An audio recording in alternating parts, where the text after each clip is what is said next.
तो ये कहानी है एक ऐसे जेल की जहाँ लोग खुद अपने आप को अपने गुनाहों की सजा देने आए हैं, लेकिन क्या ये सब झेल पाएंगे? खैर, मूवी के स्टार्ट होते ही बहुत से लोग अपना इंटरव्यू देते हैं, जिसमें उन्होंने बताया कि वो कौन है और यहाँ किस गिल्ट के चलते आए हैं। इन्हीं में हम प्रेमपुआन से भी मिलते हैं, जो है इस मूवी की लीड कैरेक्टर। वो यहाँ आई थी सभी की तरह अपने आप को सजा देने के लिए, क्योंकि वो अपने आप को एक बच्चे की मौत का जिम्मेदार समझती है। यहाँ आने से पहले वो एक स्कल्पचर आर्टिस्ट थी। उसने एक पूरा शो ऑर्गेनाइज किया था जानवरों के खूनखार रूप पर। उसने बहुत सारे जानवरों के खूनखार रूप के स्कल्पचर्स बनाए थे जो बहुत ही खतरनाक थे, और यही उसने अपने बॉयफ्रेंड को भी इनवाइट किया था। उसका बेटा खेलते हुए गलती से उन स्कल्पचर्स से इतनी बुरी तरह टकराया कि उसके स्कल्पचर्स के नुकीले हाथ उसकी आंख में स्टैब हो गए, जिसकी वजह से वो वहीं पर मारा गया, यानी उसकी मौत हो गई। प्रेमपुआन उसकी मौत का जिम्मेदार अपने आप को इसलिए मानने लगी कि उसने ही इन नुकीले स्कल्पचर्स के आगे बैरियर लगाने से मना किया था। अब इस जेल में वो अपने आप को सजा देने के लिए तो पहुंच गई,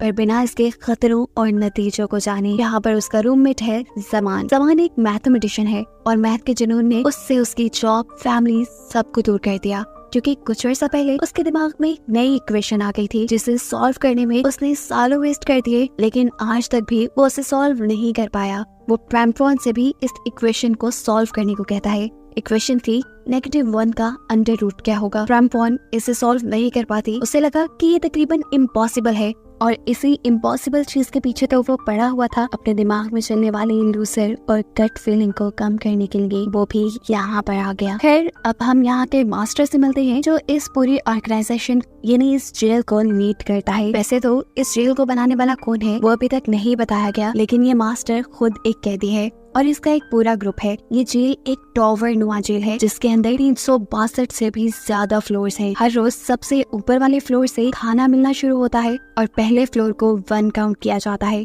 खाने की डिस्ट्रीब्यूशन पहले फ्लोर से शुरू होती है, फिर दूसरे पे, तीसरे पे, ऐसे एक एक करके हर फ्लोर पे जाती है। मास्टर का ग्रुप, जिन्हें लॉयलिस्ट कहा जाता है, वो लोग इस चीज का पूरा ध्यान रखते हैं कि हर फ्लोर पे मौजूद कैदियों तक वो खाना पहुंच पाए। लेकिन इसी जेल में कुछ ऐसे लोग भी हैं जिन्हें दूसरों की कोई परवाह नहीं, और इस तरह 100वें फ्लोर तक पहुंचते पहुंचते खाना खत्म हो जाता है और नीचे के फ्लोर्स वालों को तकरीबन भूखा ही रहना पड़ता है। जो लोग दूसरों के खाने की परवाह नहीं करते, उनकी ग्रुप को बारबेरियंस कहा गया है। फ्लोर्स को प्लेटफॉर्म्स। बारबेरियन प्लेटफॉर्म वाले बहुत ही बेरहम है। अपने खाने के लिए वो कुछ भी कर सकते हैं, किसी को भी मार सकते हैं। और बेचारे निचले प्लेटफॉर्म्स पे रहने वाले लोग, वो तो ज्यादातर भूख के मारे मर ही जाते हैं। अब यहाँ पर एक और इंटरेस्टिंग चीज ये है कि इस जगह का जो मास्क, वो ना तो सिर्फ इस चीज का ध्यान रखता है कि सभी लोगों को बराबर खाना मिले, बल्कि वो खुद भी 1 महीने तक खाना नहीं खाता, और जब बिल्कुल मरने के करीब होता है तो उसकी कोशिश होती है कि उसका गोश्त सबसे निचले फ्लोर्स वाले लोग खा लें, ताकि भूख की वजह से उनकी मौत ना हो। और अगर लॉयलिस्ट ग्रुप का कोई मेंबर उनका रूल या लॉ फॉलो नहीं करता, कि लोग उसे या तो मार देते हैं या उसकी बहुत बुरी सजा देते हैं। यहाँ आने से पहले सबसे बस एक बात पूछी गई थी कि उनका फेवरेट फूड क्या है, जिसके बाद उन्होंने जब तक यहाँ रहना था उनको बस वही फूड मिलने वाला था। हाँ, बस यहाँ पे रहने वाले लोग एक्सचेंज कर सकते थे। अगर उन्हें कुछ नहीं खाना होता था तो वो अपने रूममेट के साथ एक्सचेंज कर लेते थे, और ये भी बस तभी हो पाता था जब ऊपर रहने वाले लोग उन तक खाना पहुँचने देते। तो ऊपर के फ्लोर्स पे रहने वाले लोग नीचे वाले फ्लोर्स के ऊपर नजर रखते थे, और कोई भी अगर अपना रूल तोड़ने की कोशिश करता था या फिर किसी दूसरे का खाना खाने की कोशिश करता था, तो ऊपर से इन्हें सजा मिल जाती थी। सजाओं में या तो उनका हाथ काट दिया जाता था या फिर उन्हें मार भी दिया जाता था। और अगर कोई इस जेल में मर जाए तो उसका खाना किसी दूसरे को देने की इजाजत नहीं फिर भी, बल्कि उसका खाना यहाँ पर वेस्ट कर दिया जाता है। प्रेमपुआन जब यहाँ पर आई तो उसे प्लेटफॉर्म 24 मिला, जिसके चलते उस तक काफी खाना पहुंच जाता था। लेकिन हर महीने ये जेल रीसेट होता था। ऊपर के प्लेटफॉर्म्स के लोग नीचे और नीचे के लोग ऊपर जाया करते थे। हर एक को नया प्लेटफॉर्म मिल जाता था, और वो जब 174th फ्लोर पे गई तो उसके पास खाना बहुत कम पहुंचने लगा। और यहाँ पर भी फिर लॉयलिस्ट उनके ऊपर रूल्स लागू कर देते थे कि तुम लोगों ने अपने खाने में से कुछ हिस्सा छोड़ना भी है, ताकि नीचे वाले खाना खा पाए। अक्सर लोग जो अपना फूड शेयर नहीं करना चाहते थे, लॉयलिस्ट उन्हें बताते थे कि देखो तुम पे भी वो वक्त आएगा जब तुम निचले फ्लोर्स पे जाओगे, और अगर सोचो तुम्हारे बारे में किसी और ने ना सोचा और तुम्हारे लिए किसी ने खाना ना बचाया तो तुम मर सकते हो। लॉयलिस्ट तो ये बात समझ जाते थे, लेकिन बारबेरियन नहीं। बारबेरियन दूसरों का भी खाना खा जाया करते थे और ऐसे ज्यादातर लॉयलिस्ट की भी कुर्बानियां जाया चली जाती थी। खैर, अब दोबारा शिफ्टिंग का वक्त आ गया और जेल में सभी लोगों के प्लेटफॉर्म्स बदल दिए गए। ट्रैम्पॉन और जमान को मिला इस मर्तबा 180वां प्लेटफॉर्म, जहाँ खाने के नाम पे अगर इन्हें प्लेट चाटने को भी मिल जाती वो भी गनीमत थी। भूखे रहते रहते यहाँ इन्हें 20 दिन गुजर गए। 10 दिन अभी भी और बचे थे नई शिफ्टिंग होने में, और उस शिफ्टिंग पर भी ये लोग भरोसा नहीं कर सकते थे। क्या पता ये लोग वापस ऊपर वाले प्लेटफॉर्म में जाने के बजाय निचले प्लेटफॉर्म्स पे चले जाते। भूख से बुरा हाल हो जाता है। समान अब ये सब बर्दाश्त नहीं कर सकता था। उसकी हालत दिन ब दिन बिगड़ने लगी थी, इसलिए उसने अपनी जिंदगी यहाँ पर खत्म करने का फैसला किया और अपने आप को आग लगा दी।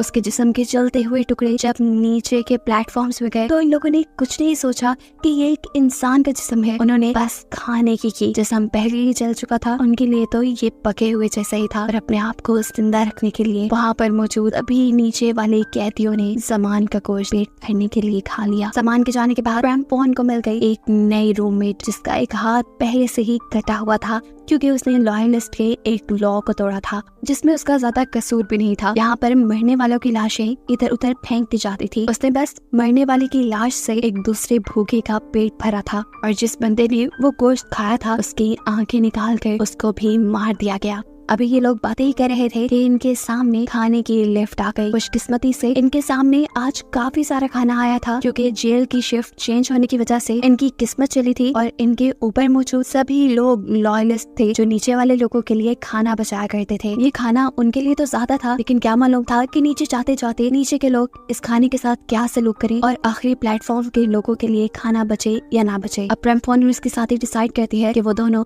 इस खाने की हिफाजत करने के लिए इसके लिफ्ट के साथ नीचे जाएंगे और ये मेक श्योर करेंगे कि खाना सबको मिले। हालांकि वो ये बात जानते थे कि उनका नया मास्टर सिलेक्ट कर लिया गया है जिसने इस सारे खाने की रखवाली करनी है।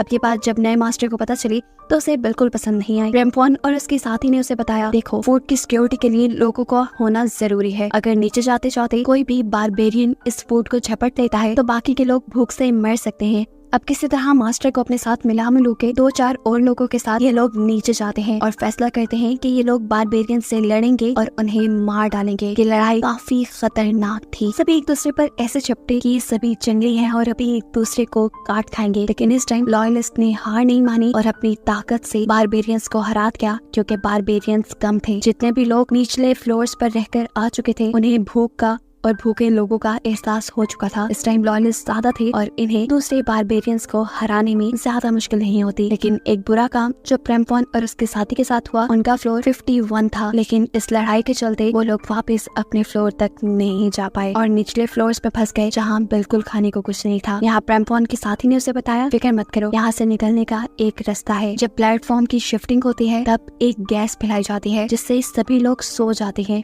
और अगर कोई इस गैस की वजह से ना सोए तो वो यहाँ से निकलने में कामयाब हो सकता है।